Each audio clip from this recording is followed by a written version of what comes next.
may ñu teew fii di jaajëfal ñi nga xam ne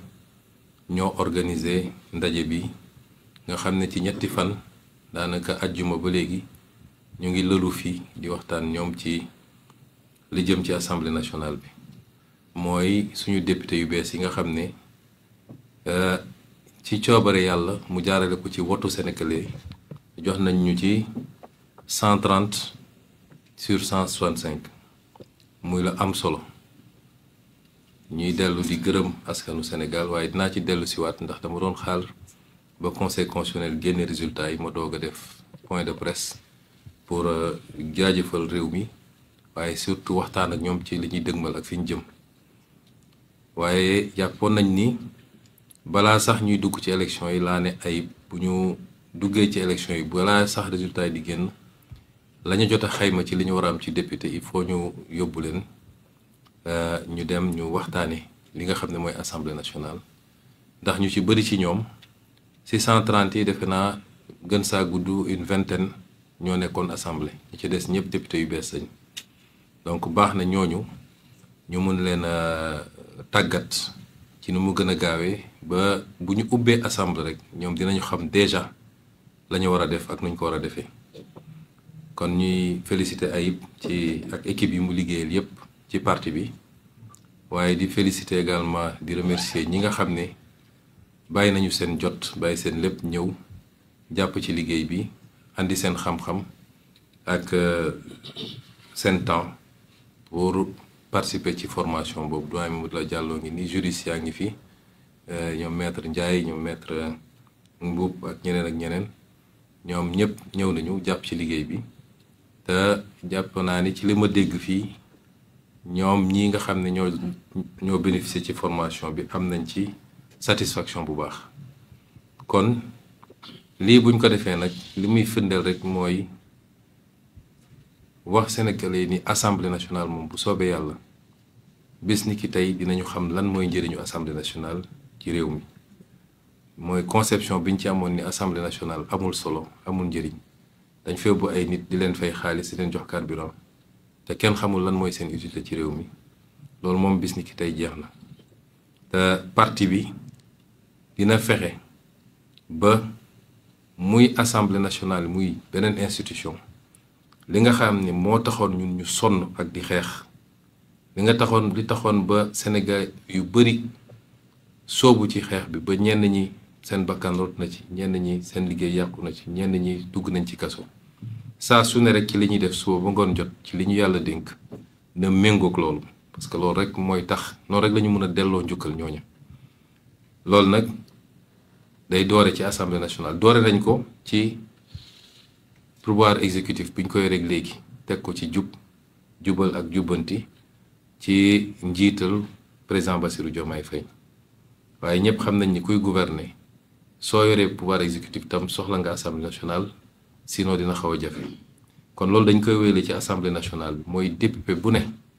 saa su ne na càmbar boppam digganteem ak boromam càmbar boppam digganteem ak projet bi càmbar boppam digganteem ak sénégalais yi ba xool ndax lañ ko bëgg a def loo méngoo na ak liy yoon wala déet doo ko def parce que neex na Ousmane Sonko loolu du cëru député dinañu am nag dynamique de groupe waaye file groupe bi mi ngi méngoog projet bi wasalaam bu ko nekkul député bu ne war na mën a ni lii gisewu ma ko noonu parce que gëwma ni luy defar la dafay yàq mais surtout ñu dundal assemblée bi assemblée boo xam ne lay jóge ci loi jóge ci exécutif ñëw moo ëpp téeméeri junni yoon li nga xam ne mooy jóge ci député yi loolu firnde la yenn saa yi ni assemblée bi liggéeyut te assemblée bi dafa war a dimbale nguur gi bu dee ñoo bokk parti politique assemblée dafa war a dimbale nguur gi mooy lépp loo xam ne cër gu ñu jox assemblée la mun a def ay questions écrites ay questions d'actualité pour leeral ay yenn mbir yi pour soññaat yenn kilifa yi muy ministre muy directeur général muy premier ministre loolu assemblée da ko war a def doon rôle boo xam ne rôle bu permanent la tekkiwul da nga bëgg a yoole ki nga bokkal parti waaye loolu moo tax ñu yóbbu la assemblée nationale te bu ko député yi defee dina wàññi njaqare bi citoyen bi mun a am parce que su citoyen bi amul information rek mën nañ ko fabriquer wala ñu jëlee ko feneen mais si l'Assemblée fonctionne correctement dina am benn contradiction interne buy permettre nit ñi am la bonne information li ñu bëgg ci transparence ñu am ko parce que transparence bu amee rek citoyen bi xelam dina dal te su xelam dalee ci nguur gi lu ko nguur gi laaj mu fekk ko si soo gisee yu bëri yu am suñu réew yi mooy citoyen bi dafa jàpp ni nit ñi dañ leen di nax ba falu bu ñu faloo ba pare tëj lépp mu def ko benn boîte ñoom xamuñu lu xew ñu naan leen milliards yi jaar na fi nit ñi lekk nañu lii nit ñi détourné nañu lii jaay nañu pétrole bi jaay nañu gaz bi mais tey assemblée nationale bu meloon ni mu war a mel coow bi ñu am ci pétrole ak gaz du fi am normalement te loolu yëpp ci seen rôle la kon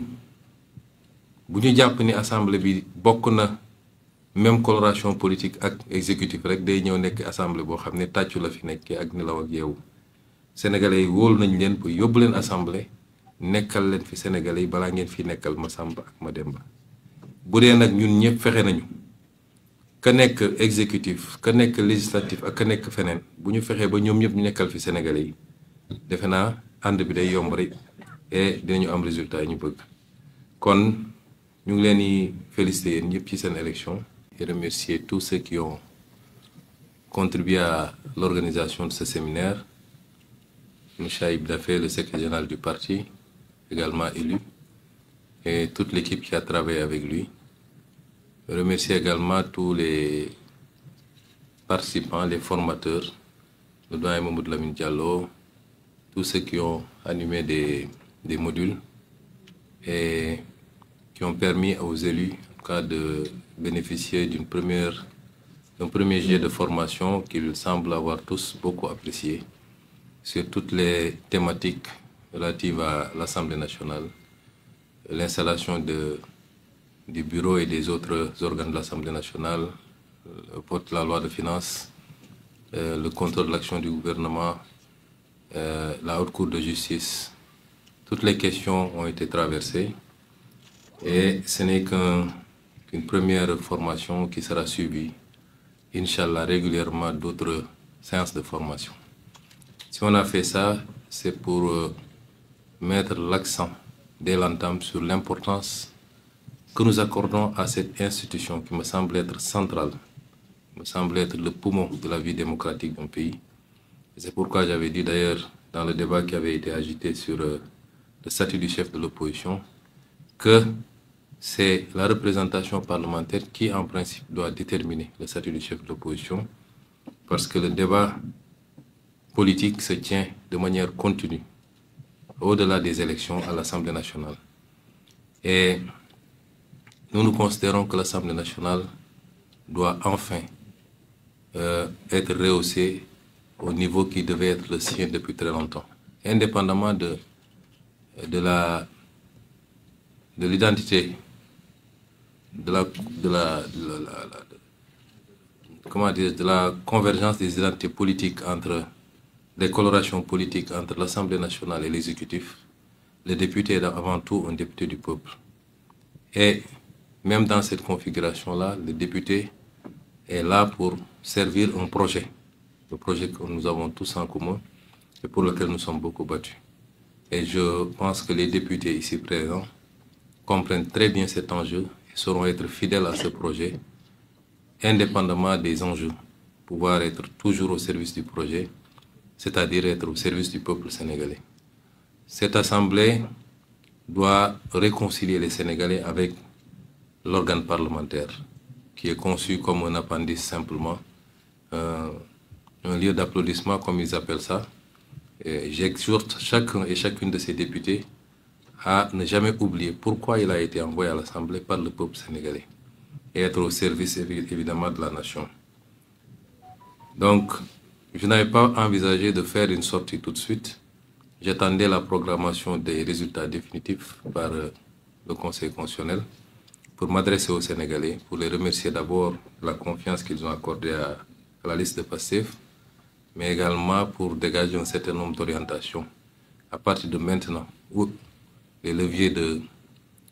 vrais leviers de la gouvernance nous ont été confiés, dégager un certain nombre d'orientations sur les semaines et les mois à venir. Mais c'était important d'organiser cet atelier et les échos que j'en ai,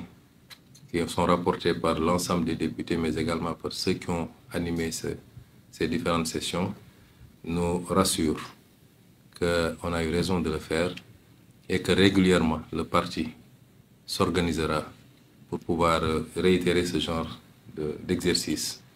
pour que l'Assemblée nationale, comme on l'a dit, puisse se hisser à la hauteur qu'il faut, rattraper le gap qui peut-être fonde cette impression d'asymétrie par rapport à l'organe exécutif et qui l'empêche de pouvoir vraiment jouer le rôle qui est attendu, c'est-à-dire le rôle de contre-pouvoir quand il le faut, mais le rôle d'accompagnement surtout dans la formalisation, l'exécution des politiques publiques par le vote de la loi, toutes les lois, loi de finances, loi ordinaire, mais également par un certain nombre de mesures d'accompagnement. Voilà ce que je voulais dire, je ne vais pas être très long, car je souhaite à chacun et chacune des députés ici présents un bon retour chez lui et surtout beaucoup de courage parce que, vu la configuration des choses, il faut s'attendre à une accélération dès l'installation de l'Assemblée nationale pour pouvoir voter la loi de finances initiale avant le 31 décembre et accélérer avec beaucoup d'autres projets qui sont déjà préparés, conçus et qui n'attendent que l'installation de l'Assemblée pour être proposés.